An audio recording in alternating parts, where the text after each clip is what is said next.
Hi, everyone. Welcome back to another edition of the Comic Obsessive. As always, it hasn't changed yet. I'm Jason Dehart, and I'm joined by. I'm Adam Piles. And we have get your hammers ready, get your Viking helmets on. If you have a Lego playset of a Viking village anywhere nearby, you might want to go ahead and get it out because I think, if I'm not mistaken, this might be our first Thor focused episode of the podcast. Is that right? Is that even possible, Adam? I think it is. I think it's the first time we've delved into the Thunder God. Yeah, yeah.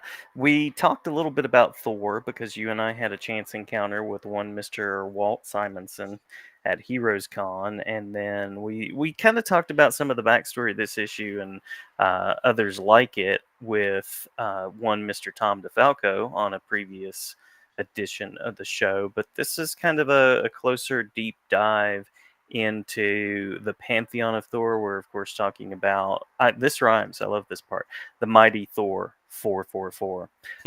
So we're talking about that one, and as always, our conversation will likely stray into some other talk about this character and the characters around him. Indeed, it will. There's a lot of mythology surrounding this character. A lot of stories, especially in this one that we're looking at today. It's a little bit off the beaten path. It's not maybe the normal Thor that people think of when they think of the character. You recommended this one because it's like a self-contained story on its own, but then it also ties to some of the larger things that were happening at this time in the life of Thor. And this is, of course, as I mentioned, Tom DeFalco and Ron Friends doing the story and the artwork with a couple of other folks that we'll give shout outs to creatively as well. Yep. They had started on Thor. They followed up Walt Simonson, which is a very tough act to follow, especially when you're following him on Thor, of all things. hmm hmm Uh, Walt Simonson saved Thor from cancellation um, and brought him to brand new heights. And then he stayed on it for several years. And then came to Tom DeFalco and Ron Friends to take over.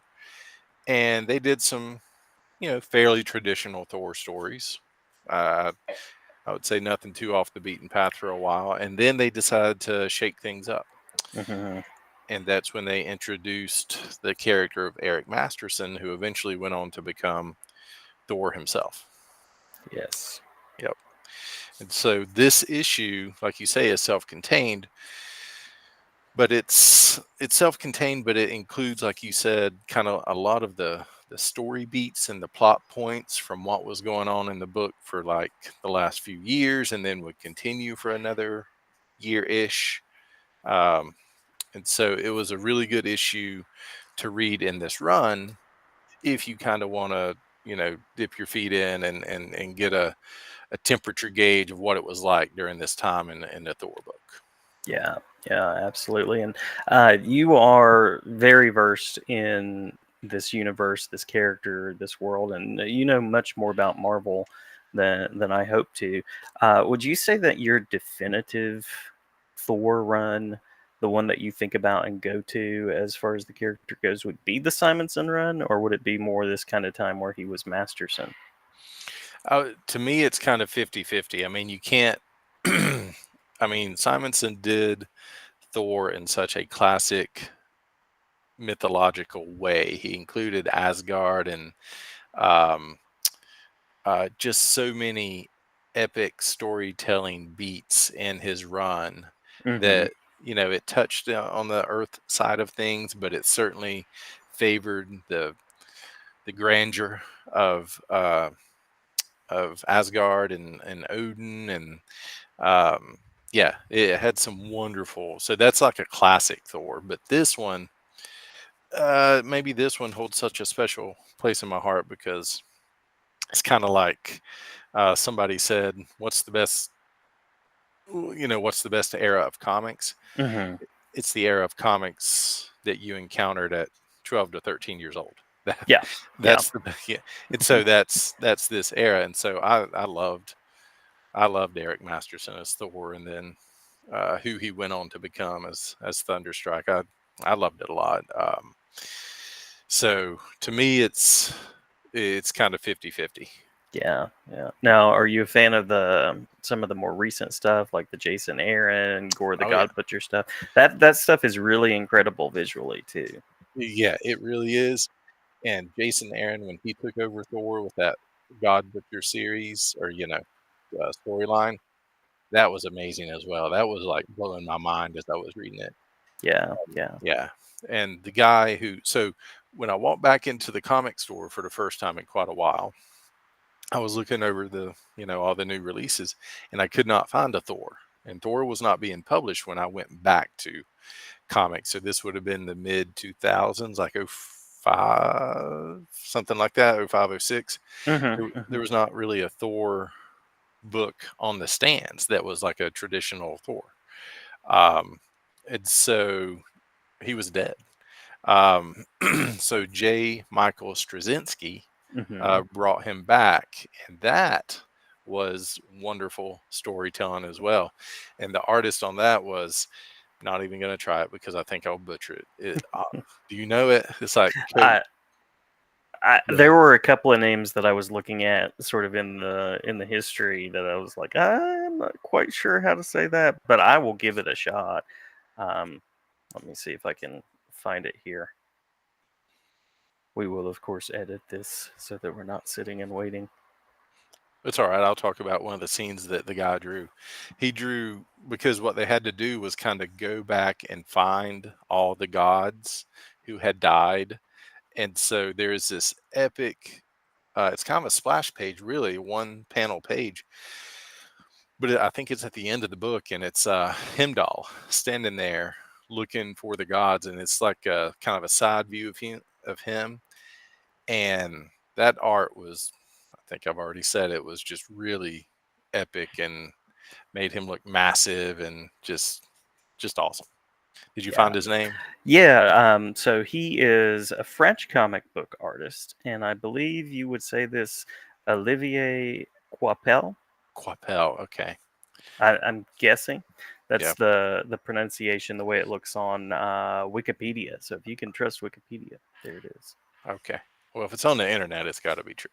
Absolutely, of Yeah. course, that's always influences my life choices. Yeah. So, yeah. So, in terms of Thor runs, like I really hold them all about in like kind of equal esteem. Like the Simonson run, the DeFalco run, the Straczynski run, and then the Aaron run. They're Hmm. just the it's all like not a different version of the character. Well, I guess DeFalco is, but just a different tone to Yeah, each one of them. yeah. And but each one worked with the character, which I guess speaks to how versatile the character can be. Yeah, now my introduction to Thor, I had sort of a an interesting relationship with the character because I wouldn't say he was one of my favorites early on.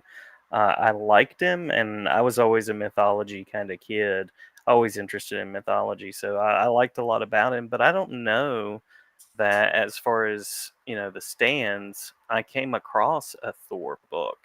At least not that I can remember, not that often. Usually, I come across like Spider-Man, even came across Conan and a couple of characters like that. But the first time I remember reading a book with the character was, I mentioned it on our Captain America episode, the one where he and Captain America take on the Doughboy, a classic villain that we all love. Yep. Um, Where are you, MCU? Where's the Doughboy? You know That's what I'm right. saying? That's right. Yeah. Well, and I'll go ahead and say we have another classic villain that how has he not been adapted yet in this issue? But nevertheless, the cover even gives a nod to this. But of course, I knew like the 1990s Toy Biz action figure of Thor, and there Which was it didn't even have a cape though. Is no, that it right? did not. It did Which not. that's I don't know what was wrong Yeah. with that situation. That's a crime right there to not put the cape on the figure. I agree. I agree. Well, I was going to mention the Lou Ferrigno Hulk version of Yeah, Thor, which yeah. also did not have a cape. He was like He kind was of an full blown interesting. Viking. Yes, he was full blown Viking, and so I had this like mixed understanding of the character, and then I knew that there was a character called Donald Blake, but I never read enough, and it wasn't, this was the late 80s and 90s, so I couldn't go online and be like, who dis? Which, as we were saying, is what we do now.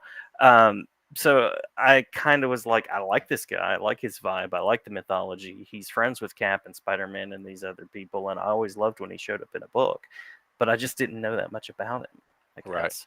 Yeah. Yeah. Um, he appeared in like some old Spider-Man cartoons and like maybe Hmm. one or two episodes, but I think we would be um, it'd be a crime not to, explain his most mainstream appearance up to the MCU, which would have been Adventures in Babysitting. Oh well, yes, yeah, Yeah.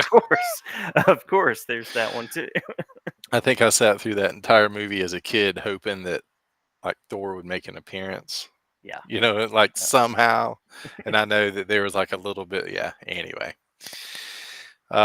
Which it just blew me away that they had posters on the wall of Thor for the little girl who was obsessed with him and everything. Mhm.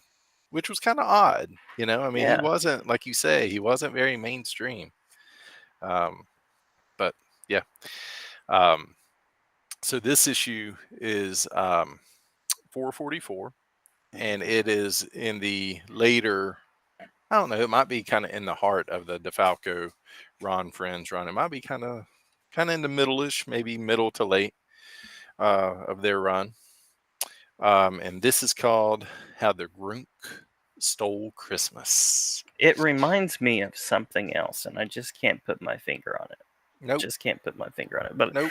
I love a This is good totally Christmas original. issue. This is totally original. Don't know what Sue, you're talking about. Sue stole it from this.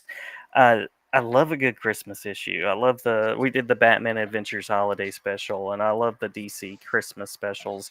That first page where Eric Masterson is engaged in the Christmas shopping, and you got that great snow effect.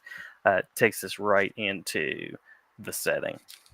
It does indeed. And poor Eric Masterson, he's doing a little bit of last minute gift shopping for his son, and he has overpaid for some Super Jammers Road Riot racing track. So he's overpaid for this, and he feels guilty. But he's a divorced dad, and so he's wanting to. I mean, he even kind of mentions it himself. He's like, "Yeah, it's kind of a bribe. Like he's wanting to still be a part of his son's life." And Hmm. so Hmm. there's a lot of panels with the snowfall as he's kind of thinking about all this, and then you see um, a lady walking, kind of close to him. I guess he's in, or she is in front of him, and she gets snatched off the street. Hmm. And Eric kind of, well, he hears a scream, and there's a great panel there where Eric's got the surprised face, and we do have to make mention that Eric has a mullet. Yes, I was gonna say, and then Yeah, there are a couple of '90s throwbacks here in the issue, but there's uh, no doubt. Yeah, it's mullet Thor. It works. yeah. But he talks to the lady. He rushes in to help the lady, and the lady just says, "It's just some creature. I just got attacked." And so Eric Masterson, make sure that she is okay, and then he runs down the alleyway and gets into a more private spot, and he stamps his cane, which is maybe a throwback from the old Donald Blake version of Mm, Thor. definitely, definitely. And so then the new Thor, the Eric Masterson Thor, is flying through the air, and he doesn't realize, oh, the racing track. So like he has forgotten that he'd be carrying the racing track with him Yes. as Thor. And so we see him basically doing a patrol. He's like looking for this guy that attacked and what's going on. And it's kind of mysterious here. The character who did the attack is in shadow and just making the noise grunk, grunk. Hmm. Hmm. Yep. And he's got the gift but he's obviously bigger than a normal person. Um, Thor talks to the officers. He lands and he comes back to the lady who was attacked, and he talks to the officers. And a nice little kind of human moment here. Hey, I know she got a Super Jammers. I always wondered how You heroes killed the time at Avengers Mansion. I bought one at Toys R Us for half price." And Thor's like, "Half price? What?" Uh, so he has the problems of Asgard as well as being a single divorced dad here. So yeah, absolutely. yeah, kind of a nice little funny moment, which I think the DeFalco friends run was good at doing. Um, and so then he arrives at his ex-wife's house, Hmm. and they're on good terms. It's not like a fight or anything. But he's greeted at the door by, well, how would you describe this gentleman, Jason? Well, I'm just gonna say his ex-wife clearly has a type. There's a Billy Ray vibe. It's sort of like if you took Eric Masterson and this guy and put them together, you'd have like the Achy Breaky Heart video. Like he's a muscular, muscle-bound man with L'Oreal hair, uh, Yeah, and they seem to be on relatively ish friendly, sort of awkward terms yeah, as he's arriving at the apartment there. And of course, his ex wife comes out in some sort of, is that like a sweater wrap? I don't know what that is. But what's funny to me in this scene is that he's walking around in a coat and she's like, she's got to be cold in this thing, is what I'm right, thinking. yeah, yeah. He gives his son the present. His name's Kevin. He becomes a bigger part of the Thor story as it continues on, but not maybe this issue, but just in general the little character arc that DeFalco took him on. And so, you know, I remember reading this comic when it came out, and it had like these little personal beats, like on page, Yeah. yeah, page 8, where the Super Jammers was really dope.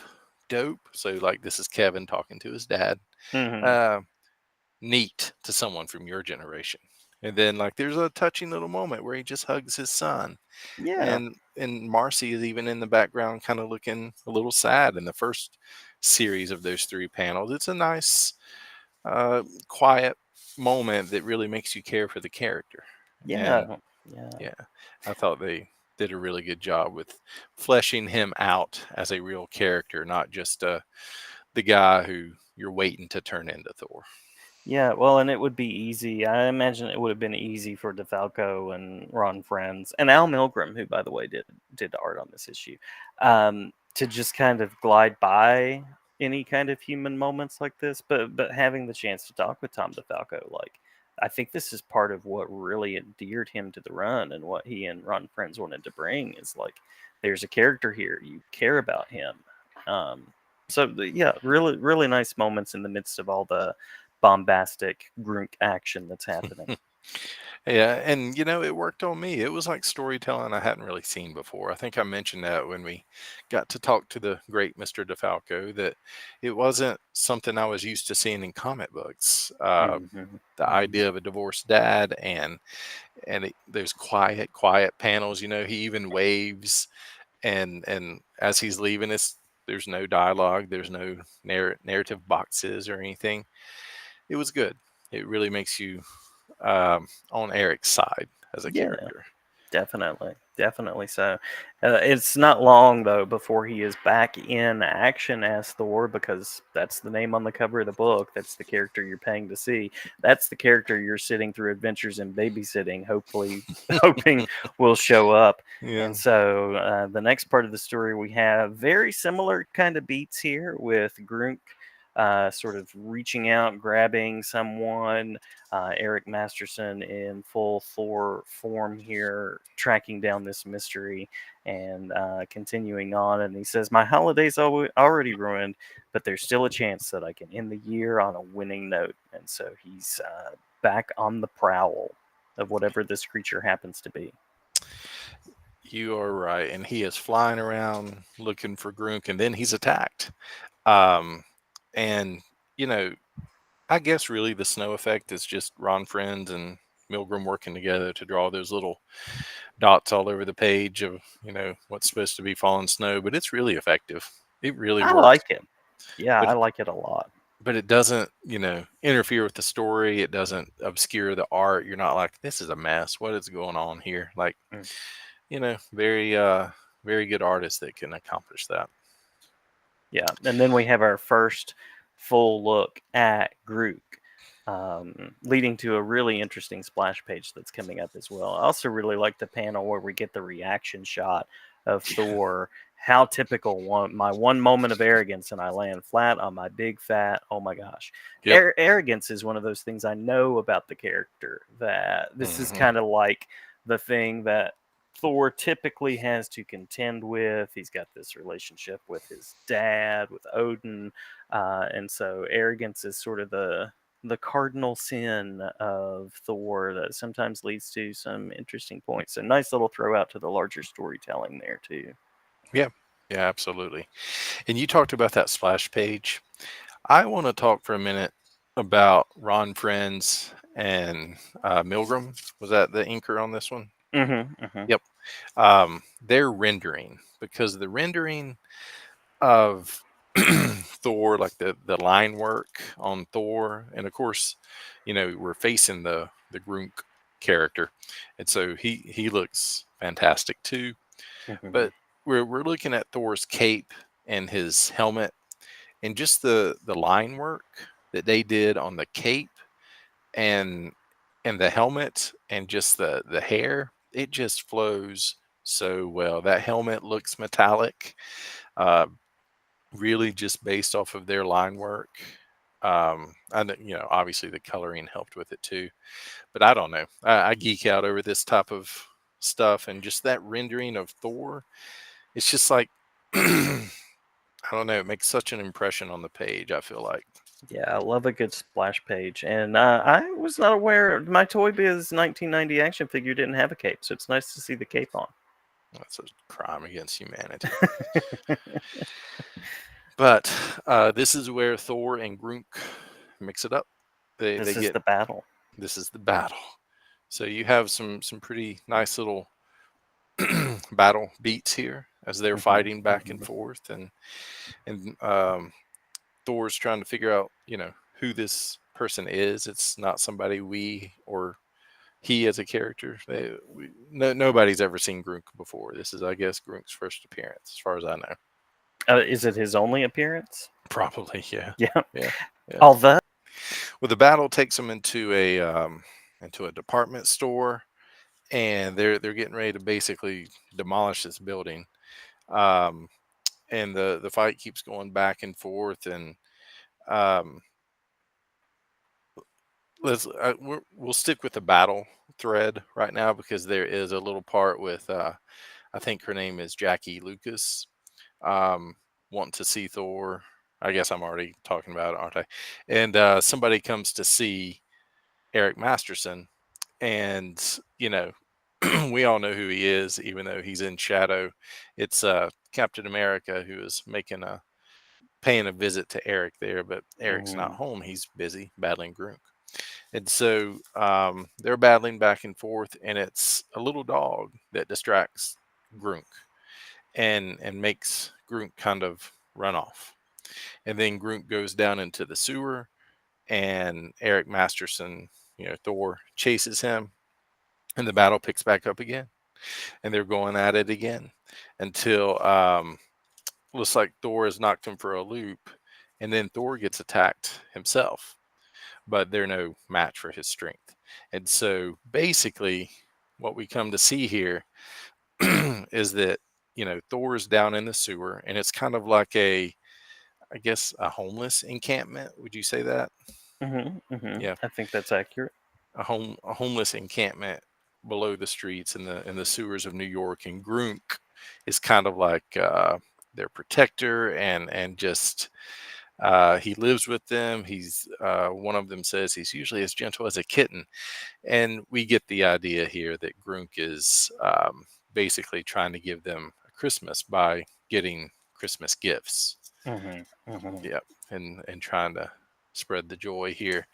And then you see um, Thor understanding the situation and deciding not to really pursue it anymore, really just kind of leaving them alone, I would say. Yeah, yeah. Now there's the intervention of a character here that is kind of interesting, and Hmm. again, completely original. This little girl. walks up to Thor, that's part of this unhomed community, and she's holding this little dog with sort of an antler tied to its head, and she says, "He's no monster, he's the Grunk." And so we've already seen Thor in this issue and his relationship with young people. And we sort of get this like fatherly kind of aspect that one could say shows up again here, where he's like, "But that monster," and she's like, "No, he's our friend." Yeah. And so it touches Thor's heart, and Thor decides to just leave the situation alone. Let them leave them in peace, basically. Yes, yes. He goes and he sees Susan, who I think is a love interest for him. And I think Susan, I'm pretty sure so she's in the hospital, and it Hmm. looks like on these pages she comes out of a coma. Um, and I might be wrong here, but I think it's Loki that did this. Um, Uh, I think it was Loki who put her in the coma, attacked her, which led to the original Thor basically killing Loki, but he didn't really kill Loki, but he thought he did. Everybody thought he did. And so Odin kind of banished Thor to punish him and merge the identity of Thor, the power of Thor with Eric Masterson. And that's where you get the Eric Masterson Thor. ah, there you are. There you are. Yep. And so it's a uh touching kind of reunion, I guess, maybe for the character since she's woken up. And Eric leaves the hospital, and that's when Cap comes along. And this was also a reoccurring element in these stories that, Eric is trying to learn this job. He's trying to be a hero. Hmm. He makes a lot of mistakes all through the run. He makes a lot of mistakes. And one of the people that kind of catches him and tries to inspire him and gives him advice and even criticizes him is Cap. And so, out of anybody in the world who, can make you feel pretty low on yourself with a nice little speech, it would be Captain America. Mr. Perfect Smile himself. Mr. Perfect Smile. Yep. And so he kind of talks to Eric, and Eric this is the wrap up of the issue. He's going home to his little apartment to be by himself. But to his surprise, Kevin comes out, and Kevin and his ex-wife Marcy and a couple of other friends have all kind of joined together to give Eric a nice little Christmas here. And Yeah. so, yeah, and so it's a feel good um, It's like a little ending. Charles Dickens moment, really, isn't Yeah, it is. it? It is, and there's even an appearance by Harry Cleese, which is Hercules, because Hercules was a supporting character. He was friends with Eric at this time in the Thor books. So, and it's even, even the final panel is even a Merry Christmas panel with the tree lit up and everybody in the glow of the tree, and you just leave this issue feeling really good about yourself and about Eric Masterson and Thor. And it's got all the beats of this time period of Thor. It's got his ineptitude. It's got Hmm. Captain America giving him a speech. It's got the relationship with his ex-wife. It's got the relationship with his son. It's got him trying to do the right thing. It's a great little issue that kind of encapsulates all the Eric Masterson story beats. Yeah, yeah. When you were talking about that last panel, shout out to the colorist, Mike Hmm. Rockwitz, because there's just that warmth there that Hmm. you imagine to be part of a family gathering, and this has been a cold adventure for Thor. He's been out essentially tracking down. Can we say Grinch here? Is that okay? I Uh, don't know. I don't know that character. I'm oh, unfamiliar yeah, with. yeah. Yeah, no, Well, nah, Groot. it's Uh, yeah, nah, it's obviously a play on the Grinch. I yeah, think even the title, if we didn't say it, was how the Grunk stole Christmas instead of the Grinch. But I think you mentioned that. yeah, yeah. Yeah. So On the cover, who is the most shocking super foe of all? And there's this little note down here. Well, actually, the most shocking superfoe of all would probably be Doctor Doom, but believe us, he's not in this issue. Yeah. And so this issue came out. It says February of '92, but it's a Christmas issue, and I think most people who might be listening to this podcast know that comics are dated 2 to 3 months ahead of when they actually land on the stands. That way, stores can keep them on the stand for that long to try to get them sold. So this would have come out at the end of '91. Yeah, yeah. A solid stand-up holiday issue as we record this in the summer. It took me to just there's something like 91, 92 reading Marvel. There's just this when I read a book like this, there's this feeling that I get of I think it was a Hawk and Dove issue. The no Cloak and Dagger issue around that time that I was reading, and it just always brings that back to me. It's weird to explain how you connect with books emotionally like that, but anytime I get something from this era, I'm like, oh yeah, that's right. Yeah, yeah. And to kind of talk visually about Thor for us, talk visually, that didn't really make sense. But what I mean is like talk about the visual element of the new Thor. Yeah. I can't tell you how much I love this look of Thor. The metallic helmet, the Uh huh. visor over the eyes, the beard, and just like the maybe more streamlined, darker suit. I loved it so much. Yeah. Yeah. They kind of do a few nods to it, I think, in the Jane Foster like helmet. There's a little bit of that vibe Yeah. to me. Hmm. Definitely comes through. But I love the details on. I don't know what one calls the wings on the helmet of Thor, the little sort of eagle wings that are up there. I don't know, but I was Yeah. noticing those. So it's not even about all of the big details. Some of those little details are really eye catching too. Yeah. And even the wings on the helmet are different than the way he drew the classic Thor. Mhm. It's just a different kind of structure to the wing. It all just looks more streamlined. Yeah. But yeah, um, they eventually, it took a while, but they eventually got him in Marvel Legend form. And Ah. I don't think it was a especially popular Marvel Legend, but it is definitely one of my favorite Marvel Legends here. I'm Cool. yeah, showing them to Jason here, geeking out here. Yeah, we'll put a snapshot in the episode for those of you that are enjoying the audio version.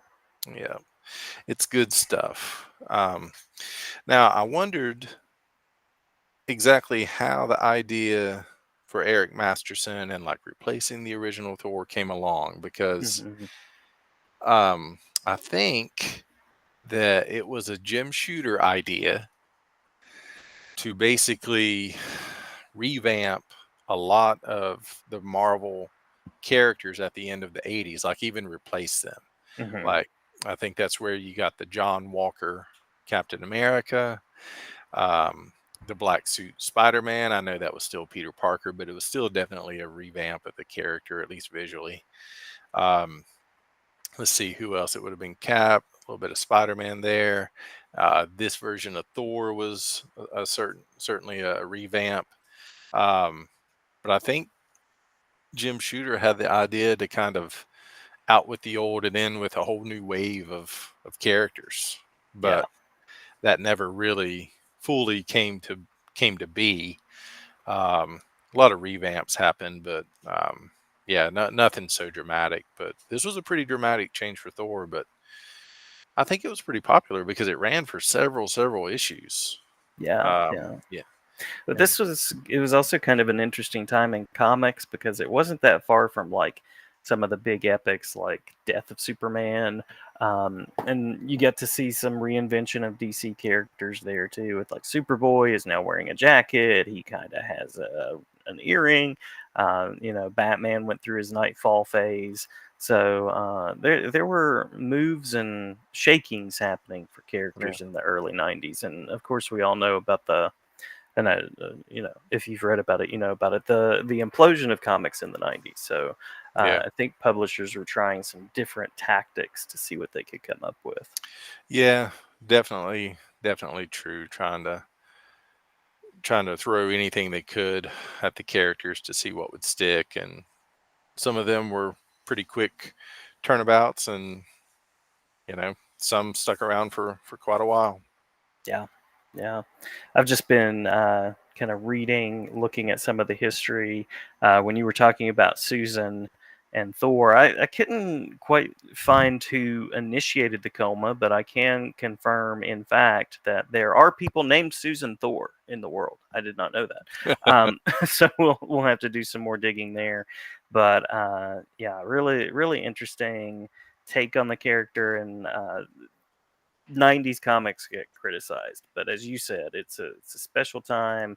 We were about the same age, not too far from each other, reading in this time, and still lots of very interesting, cool things that were happening, and Yeah, muscles, lots of yeah, muscles. yeah. I mean, like, you can definitely find the cheesy aspect of the '90s, but I don't know. I always consider it to be kind of low hanging fruit to go after storytelling from older than 5-10 years ago, because Yeah, storytelling just changes. So yeah, the '90s had its uh, kind of bad spots, but it also had some really good storytelling in it too, and I think this is a fine example of it. yeah, yeah. Well, and to sort of do the Seth Meyers. Really, really. Uh, Anytime you talk about any kind of book, any kind of film across a decade, and you've got a one-word description, I mean, Yeah. sure, there were cheesy parts of comics in the '90s, of course, but that would be like calling comics in the '80s dark. I mean, yeah, Right. Right. sure, there were dark comics being published. There was Dark Horse comics being published, Mhm. but there was a lot going on. There were a lot of things going on, and not to defend everything, every creative decision ever, because that's not what I'm about. But just to say, hey, there's a lot there to enjoy and to dig into. And I think comics are just too big to summarize easily. Yeah, You know what I yeah, mean? Like, different companies and different these it's just too big of an industry to try to summarize with just a few words. So yeah. I always like to point out the irony that people kind of come at comics with this idea of like they're for kids. Comics are just for kids, but then it's also the form where you found some really adult storytelling that led to the Comics Code Authority, and now we're living in a cool time in comics where we have mature comics, we have kids comics, we have comics that if you're an adult kid you can read. I mean, it's all that kind of stuff. but and I've probably said this on the podcast before, but I feel like the storytelling in comics basically keeps pace with whatever was going on in the movies and TV of the day. Hmm. Hmm. You know what I mean? There were Yeah, similar themes, similar story beats, similar types of dialogue, similar tropes, all the things. So I always say, if you thought there were some good '80s movies, you will find some '80s comics that you like, because they shared the storytelling vibes and essences a lot of the time. I yeah, feel like, yeah, yeah, absolutely. And it's fun to like look back and kind of piece back, like trying to figure out the first time I encountered the Thor character. Because as we've talked before, my first Avengers was probably West Coast Avengers, and it was what was on the spinner rack. It was what you could find, and since then there's been a really nice boom of availability of comics and the ability to basically look up any part of storytelling at any point in human history. But lots of cool moves here, and lots of interesting things to dig into with the mythology too. And you've kindled this appreciation in me for Eric Masterson. yeah. And Eric Masterson, so probably not a shocker to anybody well versed in comics, but the original Thor does come back. Hmm. Um, Hmm. and that leaves Eric Masterson kind of, not as Thor, but people kept calling him Thor, and he's like, well, that's a mistake, I'm not Thor. And so he had to give up the hammer, but he was given, and it might have been, I think Odin gave him a different weapon called Thunderstrike. and Yes, and it I've was heard a of that. I've heard of that somewhere. if you're around me for like 2 minutes, you're probably going to hear about Thunderstrike. So Thunderstrike was a mace instead of a hammer, kind of a triangular type of weapon. Oh Uh, yes. yep. And so they came out with the Tom DeFalco and the Ron Friends team. They left Thor, and then they started a new title just called Thunderstrike. And so Eric is trying to look for a name and figure out, and he goes into like a I don't know what you would call it. Um, like a just a clothing store, but it's like a lady behind the counter helps design him a new suit and everything. And so then Eric Masterson jumps into, goes into action, and they say, "Well, you're not Thor. What's your name?" And so he's obviously very close to Thor, but different in his own right. Yeah. And he Yeah. just says, um, "Thunderstrike." And then to himself, he thinks, "Ah, dumb, dumb, dumb," or something like that. But that's who he becomes, and that ran for about 24 to 25 issues, and then sadly, they killed Eric Masterson. That's what I've heard. That's what I've heard. Yeah. Well, and Very I was honest. saying Thunderstrike, has this big part in the movies as well. Of course, if you know Thunderstrike, the large mace that he gets to carry around and such things. Yeah, and the Love and Thunder movie, I was pretty excited by the first glimpses of Thor in that, because I think at one point he's wearing a vest, isn't he? I think Um, so. Yeah. yeah, and basically he looks just like Thunderstrike, except his hair is not in a ponytail. That's really the major difference there. But it's really just kind of a visual nod to the character. I don't think you know they never explored Eric Masterson or anything like that in the movies. But and I think in the first Thor movie they made one nod to Donald Blake. I think it was, Hmm. yeah, Jane Foster's boyfriend, right? Yeah, yeah. Well, and I think he wears the name tag at one point. He like Right. sneaks into the facility by wearing that. Oh, okay, okay, okay. Yeah, Yeah. So a nice little nod to the Donald Blake character, and a nod or two to the Eric Masterson era. But I mean, if there's ever a Thunderstrike movie, I will be first in line. there you go. It's a plant. It's a plant. Now, there has, of course, been Jane Foster as the mighty Thor, Yep. but there is a Thor in between. So we have, of course, the Donald Blake Thor. We have Eric Masterson. We have Foster. And then there's at least one more Thor. Are you familiar with this Thor? I'm not sure who you're talking about. All right. So this would be the Dan Jurgens, John Oh Romita yeah, Jr. yeah, yeah, yeah, yeah. Yeah. Yeah, well, Heroes Reborn. yeah, and I read that. I'm stupid. Yeah, I read No, that. no, That's no, you're fine. I thought it would be fun to do a little trivia moment oh, there. I Um, remember his name now. yeah, Jake Olson. you got it, Jake Yep, Olson. Yeah, Jake Olson. Yeah, I don't know why I forgot about that one. Yeah, and that was a pretty cool little uh, storyline too with the Jake Olson character. Because yeah.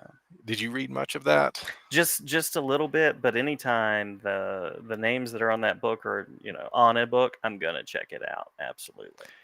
So all the heroes come back from the Heroes Reborn, or the yeah, into the Heroes Reborn, back into the Marvel universe, and Jake Olson is a paramedic who Hmm. dies basically in the line of duty.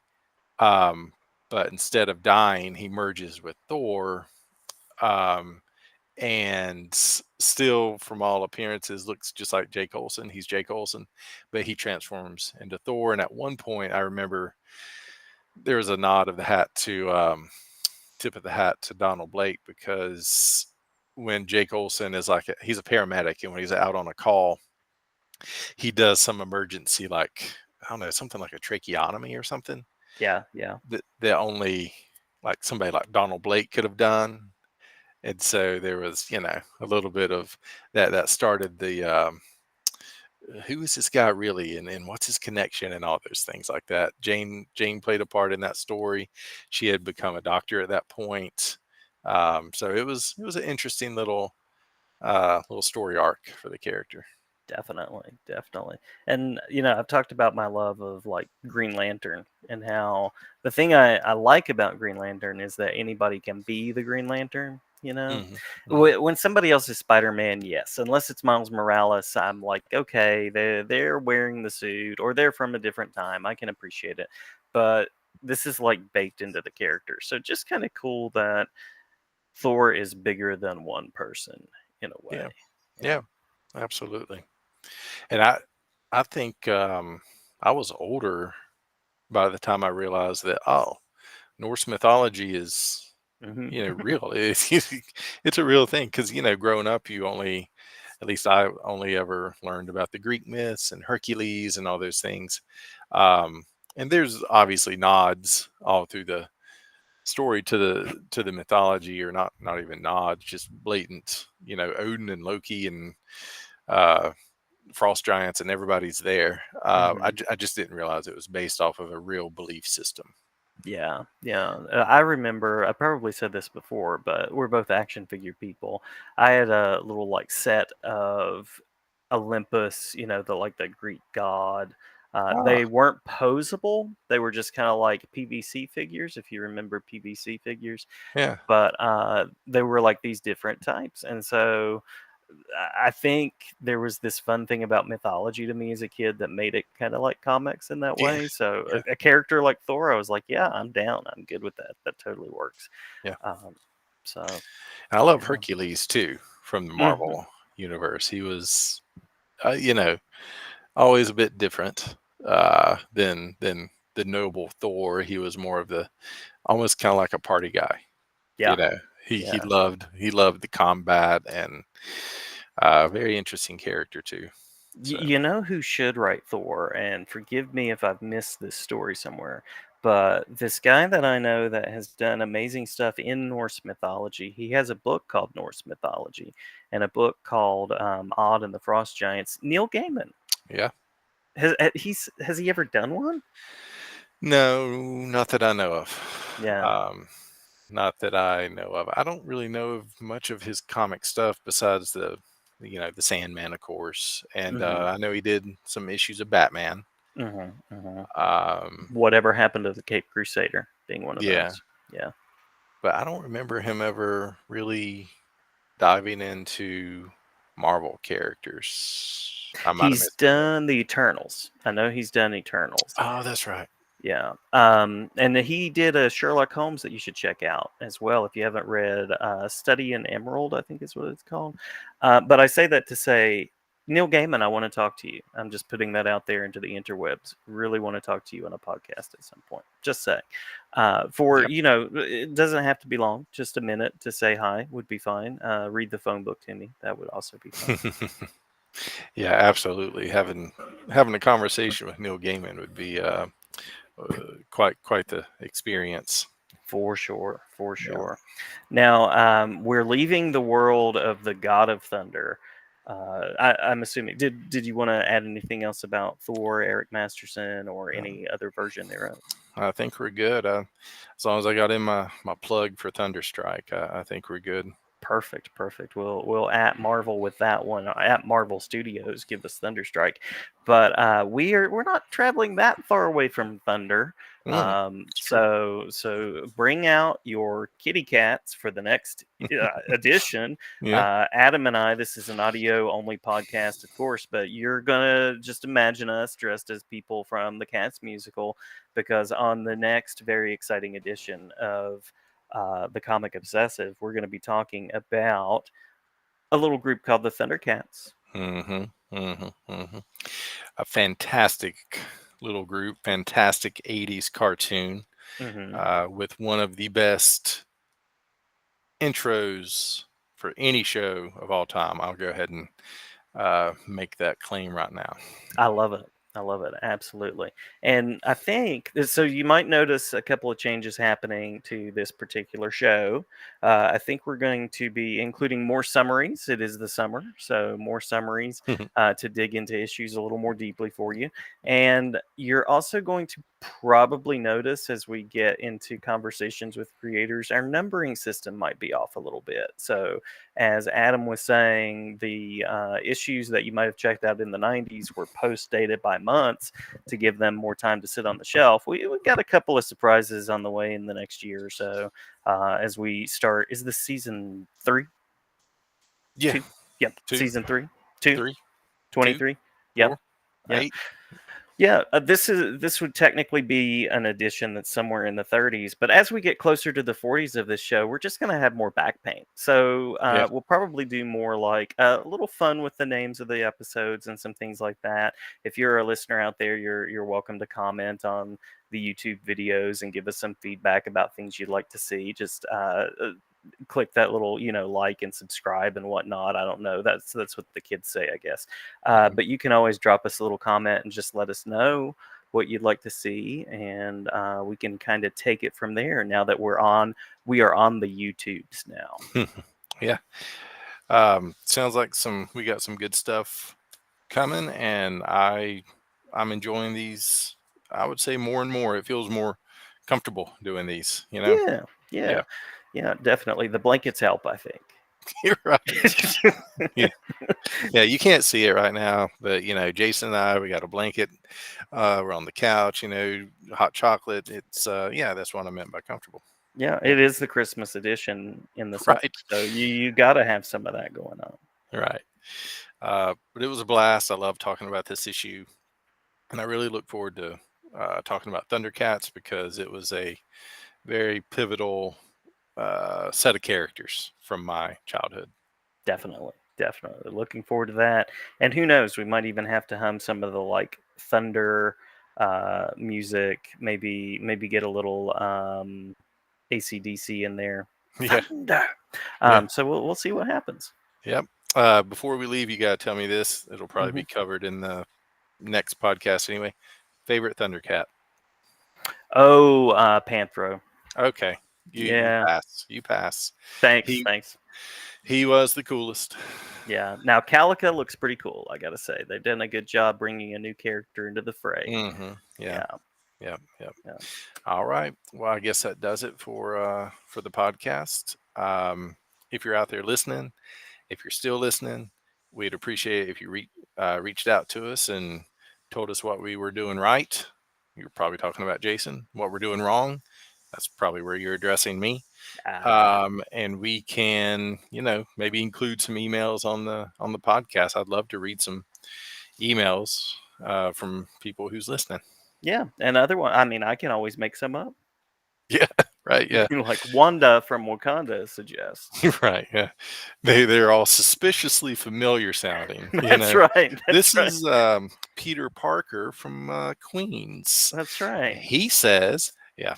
But anyway, all right. Well, I guess we'll sign off there. We're getting goofy. Yes. Slap happy. Absolutely. Well, we hope everybody out there stays obsessive about comics. It's a safe obsession.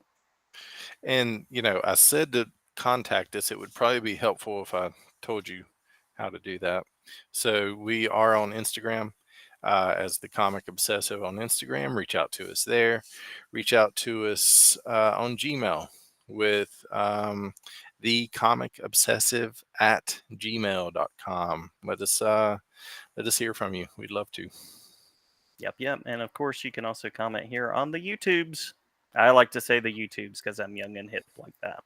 Right. Yeah. Exactly. That's what we do here. Yep. The Insta Talks. That's right. The Tickograms. That's right. Facebooks. Yeah. MySpace. The face spaces in the My Books. We know it all. Netflix me. Yeah, absolutely. Okay. All right. Stay obsessive.